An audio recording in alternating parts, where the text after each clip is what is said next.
අදම ඔයාට ගොඩක් රසට මාර බිස්කට් පුරින්නයක් හදන විදිහ අරගෙන ආවා. ඉතින් මේක ගොඩක් අමුතු වෙන වෙලාවට මට හදලා පිළිගන්න පුළුවන් අඩු වියදමක් යන්නේ. ඉතින් බලමු මේ මාර බිස්කට් පුරින් එක හදාගන්නේ කොහොමද කියලා. ඔයා මගේ channel එක subscribe කරලා නැත්නම් subscribe කරලා එකතු වෙන්න කියලා ආදරෙන් ඉල්ලනවා. මෙතන තියෙනවා මාර බිස්කට් 12ක් වෙන්න 10ක් වගේ ගත්තත් ප්‍රශ්නයක් නැහැ. මෙතන ලුණු ඇඟිලි දෙකට හොල් ප්‍රමාණය තමයි අරගෙන තියෙන්නේ. වැනිලා අපිට තේ හැන්දක් වෙන්න ඕනි වෙනවා. ඒත් එක්කම සාමාන්‍ය බිත්තර 3ක් වෙනවා මෙතන එකතු කරගත්තා. කිරි මිලිලීටර් 400ක් වෙන්න අරගන්න. කිරි පිටි මේසෙන් 3ක් දී කරලා තමයි මේ කිරි එක හදාගත්තේ. ඔයාලට පොල් කිරි fresh milk අරගන්න පුළුවන්. මෙතන සීනි අඩු කෝප්පයක් වෙන්න තියෙනවා. අඩු කෝප්පෙම අපිට යන්නේ නැහැ. මේක සීනි කැරමල් එකටත් එක තමයි මේ සීනි අරගෙන තියෙන්නේ. මුලින්ම සීනි මේස හැඳි වලින් 3ක් වෙන මම අරගන්නවා. සීනි කැරමල් එක තමයි මුලින්ම හදාගන්නේ.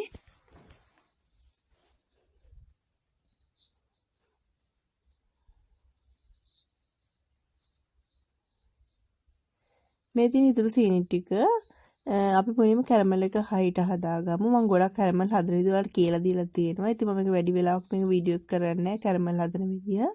ඉතින් මේ විදිහට ලස්සන පාටකට අරගන්න ඕනේ. තද පාටකට නෙමෙයි. වතුර මේස හැන්දක් එකතු කරගෙන මේ විදිහට කලවම් කරලා අරගන්න.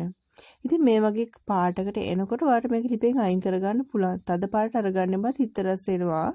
ඒ නිසා මේ වගේ පාට වල මේ විදිහට භාජනයකට එකතු කරලා කියන්නේ අපි ස්ටීම් කරගන්න භාජනය තමයි එකතු කරගන්න ඕනේ. පොල් තෙල් ගාලා තියාගන්න මුලින්ම භාජනයේ බටර් උනත් කමක් නැහැ. මේ විදිහට හොඳට කරකවලා මේ විදිහට හොලවලා තියාගන්න. එතන මේක ඉක්මනටම සෙට් වෙනවා. ඊළඟට අපි මාර බිස්කට් ටික කඩලා බෙන්ඩර් ජායකට මේව එකතු කරගමු. අපිට බෙන්ඩර් එක අවශ්‍යම නැහැ. බෙන්ඩර් එක නැතුවත් මේක හදන්න පුළුවන්. ඊළඟට බිත්තර තුන මම මේ විදිහට කඩලා මේක එකතු කරගන්නවා. මේ අලුත් බිත්තර නිසා මම එකපාරම එකතු කරගන්නවා. ඔයාට බිත්තර ෂුවර් එහෙම නැත්නම් අනිවාර්ය නරක වෙලා වගේ දැනෙනවා නම් එක එක කඩලා එකතු කරගන්න. ඊට පස්සේ අපි ඉතුරු සීන් ටික මේකට එකතු කරගමු. පැන රස මදි අඩුපාඩු බලන්න පුළුවන්. පැන රස අපිට තව වැඩි ඕන නම් තව සීනි එකතු කරගන්න. ලුණුත් එකතු කරගෙන කිරි ටිකත් මේ විදිහට එකතු කරලා මේක බෙන්ඩර් කරගමු. ඉතින් මේ තියෙන හොඳටම බෙන්ඩර් කරාට පස්සේ මම වැනි ටිකත් මේ වෙලාවේදී එකතු කරගන්නවා. වැනි ටිකත් කලවම් කරගත්තට පස්සේ අපි මේක හොඳට පෙරලා එකතු කරගමු. දැන් හොඳටම මේක වේලලා තියෙන්නේ. ඒ වෙලාවේදී මම මේ වගේ එකතු කරගන්නවා. මම ජෝගුවකට දාගත්ත ලේසි නිසා මේක පෙරා ගන්න. ඉතින් මේ විදිහට පෙරලා එකතු කරගමු.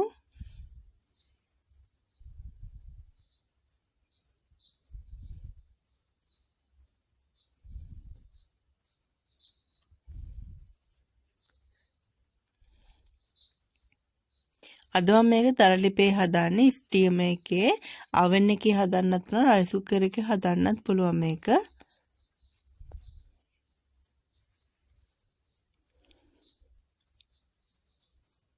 ඉතින් මේ පෙන ගතිය වගේ තින් ටික අයින් කරන කැට ගතියක් තියෙනවා. ඉතින් ඒවා එකතු කරගන්න නැතුව හදා ගන්න ඕනේ.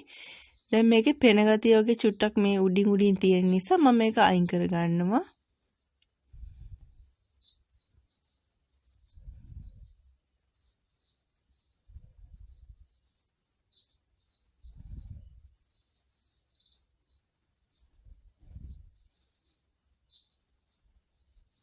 ඊට පස්සේ අපි මේක ස්ටීම් කරගමු.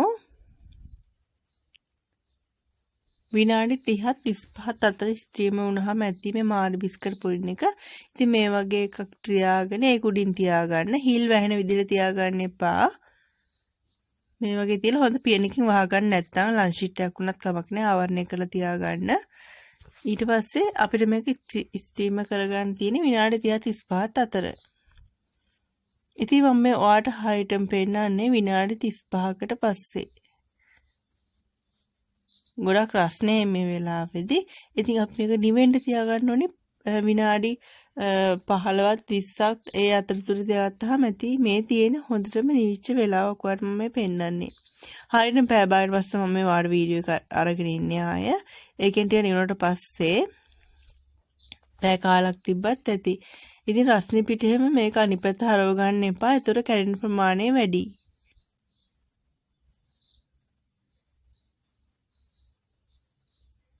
ඉතින් මම මේක අනිත් පැත්ත හරවලා බලන්න ලස්සනට අපේ පුඩින් එක ඇහිලා තියෙනවා. ඇත්තටම ගොඩක්ම ලස්සනට තියෙනවා. මේ බලන්න ඒ වගේම රසත් ඒ වගේ පැන රසත් ගන්නට. ඉතින් මම මේ කෑල්ලක් කපලා අයින් කරගන්න බලන්න මේ බලන්න ඔයාලට පේනවා ඇති ගොඩක් රසට තියෙනවා කියලා. ඇත්තටම හරිම රසයි. ඔයා try කරලා බලන්න මේක හරිම ලේසියෙන් හදන්න.